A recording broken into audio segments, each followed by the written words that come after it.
Welcome to How Preschool Teachers Do It. This is Alison Kentos. I am an early childhood educator. And this is Cindy Tarabush. I am an early childhood consultant. This podcast is for parents and early childhood professionals. Let our experience and research-based knowledge become your guide.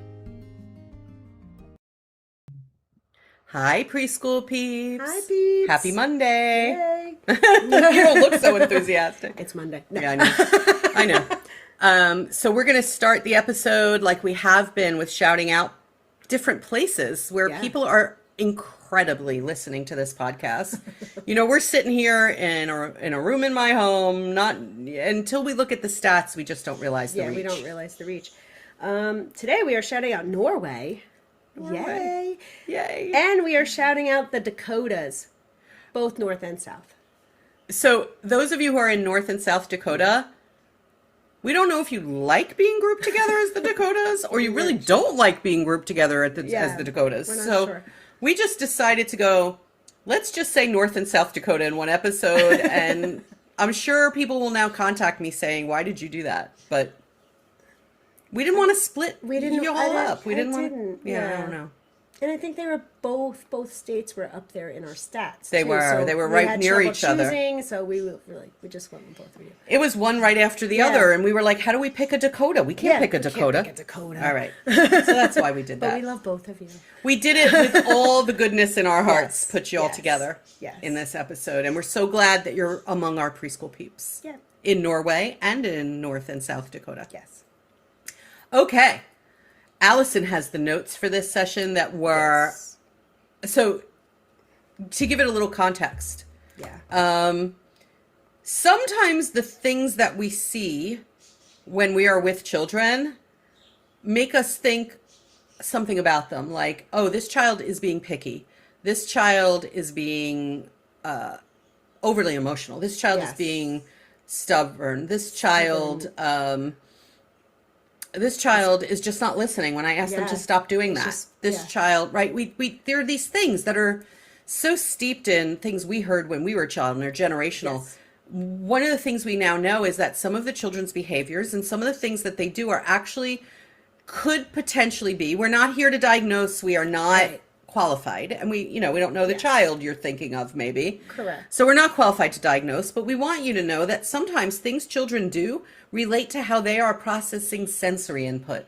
Yes. Some children struggle with processing sensory input, and I think in some ways we all do. Like, for example, we all do. I don't do well with background noise. Yes, I agree. I don't do well with smells all the time. There you go. Okay. So we all have our little sensory things. Yeah. There is a formal sensory processing disorder. I am not in any way saying that what we're going to say today, little disclaimer, what we're going to say today is not a diagnosis of sensory processing disorder. I don't even think it necessarily means you have the actual disorder. Like, if you're saying you have problems with background noise and I have problems with smells, we are not diagnosed with that, but we're still going to have issues with those kind of things, right? So we all have sensitivity. Yeah, for a variety of different reasons. Right. So we thought it was interesting that some of what you're seeing is not being stubborn, is not being picky, is not being these things we label children. It's actually how they're processing sensory input. Yeah. And whether diagnosable or not, or it's just they have a sensitivity of some kind. Yeah. Okay. So Allison, can you give us a really good example? She's got the notes. I have the notes. It's in a text, so it's kind of hard to scroll through. So if I'm making no sense, I'm sorry. It says sensory processing impacts sense of self, social skills, attention, focus, learning, and behavior. So sensory impacts all of that in us. Children with sensory processing disorder related to auditory processing may not want to use the bathroom or go out in the wind because of the sounds, not because they are being stubborn. When we talk about things like toilet training or wanting or being willing to go to the bathroom once you're toilet trained. Yes. There's a lot of things I've thought of in a public setting, like, ew, they probably got the message that it's a little gross in there, or it's their unfamiliar space. We're all more comfortable using our own bathroom, right? Could be a lot of reasons. I don't know if I ever really thought about the noise. I didn't think about the noise either, but a bathroom echoes. right? Like because of the tiles and it echoes and the noises are louder. Like even when the flushing of the toilet in your house might be quieter than the flushing of the toilet in a public bathroom. Like I didn't think of those things. Me I either. just thought like, all right, but I think when children say, I don't want to use the bathroom here because it's scary. Although, which I hear a lot with toilet training children. Yeah, it's scary. And it is scary. Okay? Like, and it might be scary because it's too loud. It might be scary because it smells in here. It might be scary because it's colder in here because of the tile. Like, it could be anything. Now that I think of it, I do remember having some students who were afraid of the flushing toilet. Yes. And I wonder if we assume, I don't remember really what we assumed. I don't know if we assumed that they were afraid of the water going down, that something was going to suck them in, or I was going to say the suckage. Right? Like something's going to drag you in here, or if it was simply the sound. Well, I also think a public bathroom, like the ones you have in your school, those flushers are louder because they're more industrial sometimes than the one you have at your house. Maybe there And you're right about the echo. It echoes. You're right about that. It echoes in there. All right, so more food for thought. Okay. So that was like they don't want to go to the bathroom because sound or the wind. Or that the wind. Was so interesting to me that other people can absolutely be more sensitive to the sound of wind than like I am, for example. Yes. Interesting. All right. Children who don't like being dirty could have a tactile processing issue.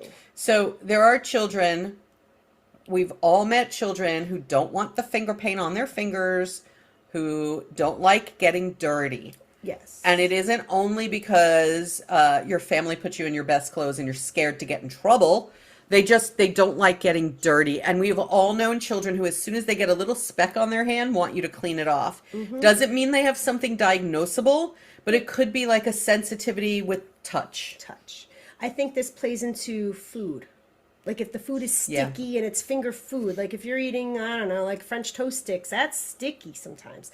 And so I feel like if your child doesn't want to eat that, it might not have anything to do with like they don't like the food or they're just being picky. They don't want to touch it. I'll tell you what else I think of. You're going to laugh when I say this. I think of my sensitivity to different materials of socks.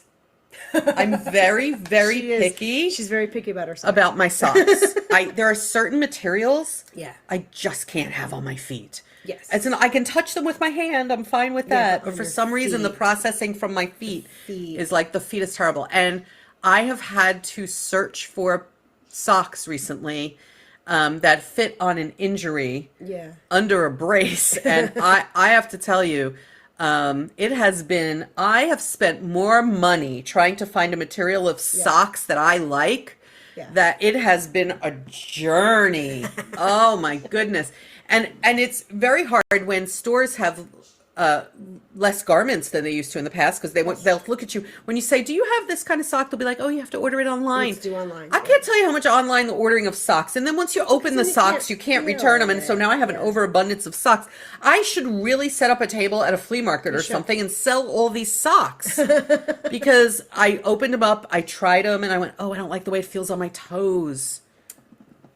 But I think when you have children who aren't necessarily picking out their clothes for the day because their parents are doing it, and you're I know this because there was a day this week that something was picking me in my shirt all day. Or the tag, right? And it bothered me, and I could ignore it because I'm an adult, but like there's some kids that maybe can't ignore if something's picking them, or if it's like more maybe woolly, which is picky, or their sock is falling down in their shoe, or like any of that kind of stuff could set off their whole day where they're just now in a bad mood all day. 100%. Because they're uncomfortable. But they didn't really have a choice in what they were wearing that day, right? Necessarily. So the children who don't want to get dirty, it could be the way it feels. It just feels the children who keep taking their shoes and socks off, the way it feels, and the sensory input. I've said to people, do you think I have a sensory processing disorder because I keep buying different socks and hating them? And somebody said to me, it's possible. Also, it can just be a sensitivity in your feet. Is that person me? No. It's possible. It could be you now. Okay. It's possible. All right. I'm good with all the. No, that's not true either. There are certain food textures that skeeve me. Food textures skeeve me out. I am bad with food. I am really bad with eating fruit because I don't like the texture. Yes. Fruit. There's only a couple types of fruit that I can eat. So the child who refuses to eat the fruit that's in their lunchbox could be because because it's of how it texture, feels. It's the mushiness. Yeah. It's not the taste, it's the feel. It's the feel. Maybe. For me, it's the feel. Like, I don't... Yeah, just thinking about it's grossing me out. Okay. Yeah. I'm an adult and I'm still like that. Yeah. You know. All right. You have another one? So yes, I do. Cool. Hold on. All right. Olfactory sensitivity. That's smell. Smell. So like, can't tolerate the bleach and cleaning products that you are using at school. It's making them physically sick. So what can make them could nauseous? Also be the deodorant that your teacher is wearing. I try. What, you got to wear deodorant, but I mean, you don't know. Restrooms, the cafeteria smells, just your normal school smells, right? Well, it makes sense to me. Aren't there certain foods that you smell that immediately nauseate you? Yes. Yes. There are certain cheeses, for example. For me, spaghetti sauce sometimes makes me... Really? Yes. Ever since I was a kid. The smell of spaghetti sauce, if it's really strong... I'm better at now than I was back then. It would make me physically want to get sick. Wow. Yeah, so for a long time, I'm like that about certain cheeses. Cheese, yeah. I can't. And so what we don't think about is actually your bleach and water and cleaning products can be causing the same reaction in young children. Yes. So it would stand to reason then that when you're cleaning a table, if they're having that reaction, that they start to melt down or act up or... But then you have to really pay attention. Like, sometimes you don't realize that's why they're melting down, right? Oh, I just cleaned the table and now they're melting down, right? So you're just like, I don't know, I guess he's hungry, because you clean the table right before you eat, right? Sometimes. So like... Or maybe you're cleaning the table right before you eat. You have nauseated the poor child and now you're asking them to eat. Now they won't eat. Now they're nauseous from the smell of your bleach. And the table still smells like cleaning products when you sit down for lunch. Yes. And the child won't eat. Well, maybe it's because the cleaning products smell. Right. Or your deodorant. Oh, your deodorant. No offense. No offense. None taken. Or like, if you're wearing perfume or lotion. Well, they say that you should not be wearing perfumes. Or your soap even. Maybe your soap might have a scent that bothers them. Like what, are you not going to use soap? I mean, I don't know. It can go either way. I had somebody hug me recently and say, oh my God, your hair smells so great. I have a boy in my class that tells me every once in a while, he goes, Miss Kentos, your hair smells so fresh. I was like, thank you. I washed it this morning. But I don't smell it. Right. I don't smell my own. I don't smell my own. You never smell your own. I don't smell my own soap either. Like, I know it's scented, but I don't smell it. So like, but the fact that he can smell it, and it's really seriously every day, it's wash day. He's like, you smell so fresh. So like he's sensitive, but not in like the bad way. He could just smell it more so than maybe others can. Interesting to know, though. Interesting to know that the thing you're mandated to do in a classroom, that cleaning, could be making them sick. Interesting. Yes. All right. Let's talk about picky eaters. Oral gustatory. That's taste, right? Sensitivity. Yeah, I think that's.